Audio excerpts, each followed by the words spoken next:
लोक जनशक्ति पार्टी रामविलास के नेता चिराग पासवान ने सर्वोच्च न्यायालय के अनुसूचित जाति और जनजाति के आरक्षण से संबंधित फैसले का विरोध किया है। चिराग ने इस संदर्भ में अपना विचार बदल लिया है, जबकि साल 2016 में उन्होंने संपन्न दलितों से स्वेच्छा से आरक्षण छोड़ देने की अपील की थी। नमस्कार, आप देख रहे हैं दर्श न्यूज। मैं हूं आपके साथ रितेश शर्मा।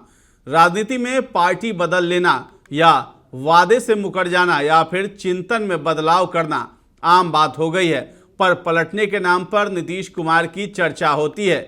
नीतीश कुमार पर अक्सर पलटी मारने का आरोप लगाने वाले लोजपा रामविलास के अध्यक्ष चिराग पासवान के वैचारिक पलटी मारने की चर्चा इन दिनों राजनीतिक गलियारों में काफी तेज हो गई है। दरअसल SC/ST श्रेणियों को सब कैटेगरी में रिजर्वेशन वाले मामले में चिराग पासवान ने एक साइड से नकार दिया है।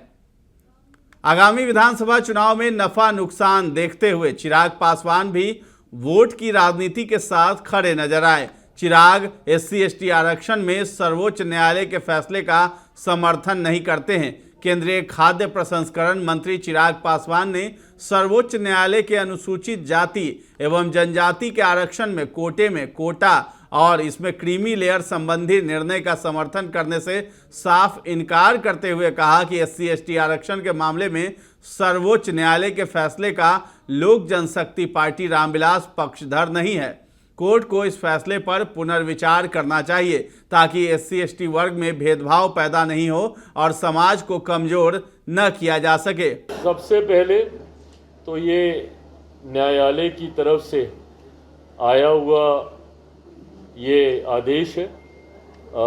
मैं कोई भी बात ऐसी नहीं कहूँगा जो कि कंटेम्प्ट ऑफ कोर्ट हो, बट हाँ, इस बात पर हम लोग की आपत्ति ज़रूर है और लोक जनशक्ति पार्टी रामविलास की तरफ से हम लोग सुप्रीम कोर्ट में एक पुनर्विचार याचिका भी हम लोग दाखिल करने जा रहे हैं। जिस तरीके से रिजर्वेशन विद इन रिजर्वेशन के प्रावधानों को सुप्रीम कोर्ट के द्वारा दिए जाने की संभावनाएं खोली गई हैं। साल 2016 में चिराग पासवान ने क्या कहा था, ये भी जान लीजिए। लोक जनशक्ति पार्टी रामविलास के नेता और जमुई से सांसद उस वक्त के चिराग पासवान ने समृद्ध दलितों से स्वेच्छा से आरक्षण छोड़ देने की अपील की थी।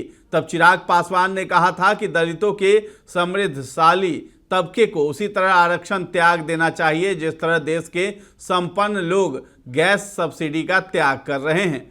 चिराग पासवान ने कहा कि मेरे विचार से सभ्य वित्तीय पृष्ठभूमि से आने वाले लोगों को आरक्षण छोड़ देना चाहिए। इससे इस समुदाय के बाकी लोगों को आगे बढ़ने के और बेहतर करने के अवसर मिलेंगे। दरअसल जिन्हें आरक्षण की सही मायने में जरूरत है उन्हें अधिक से अधिक मदद मिल पाएगी। हालांकि चिराग ने यह भी कहा था कि इसे कानून बनाकर नहीं बल्कि लोगों को जागरूक कर प्रोत्साहित करना चाहिए। अब अचानक से क्यों पलट गए हैं चिराग पासवान? दरअसल आरक्षण की जो भी स्थिति बनती जा रही है वहां कोई भी पार्टी सीधे सीधे आरक्षण का विरोध नहीं कर सकती है। ऐसा इसलिए क्योंकि कोई भी दल पिछड़ी जाति या अनुसूचित जाति को मिल रहे आरक्षण के विरुद्ध एक भी शब्द नहीं बोल सकता। ऐसा करने वाले सीधे तौर पर 17% वोट की नाराजगी मोल लेना होगा। ये एक स्वाभाविक समझ है कि चुनाव के दौरान इस तरह का जोखिम कोई ले नहीं सकता है। तो फिलहाल जो है चिराग पासवान अपने ही बयान से पलट गए हैं। अब देखना है कि आगे चिराग पासवान की क्या रणनीति रहती है आरक्षण को लेकर के, और आप क्या सोचते हैं आरक्षण पर, ये सब हमें कमेंट सेक्शन में जा करके जरूर बताएं। और हमारे चैनल को अब तक सब्सक्राइब नहीं किया है तो जरूर कर लें। धन्यवाद।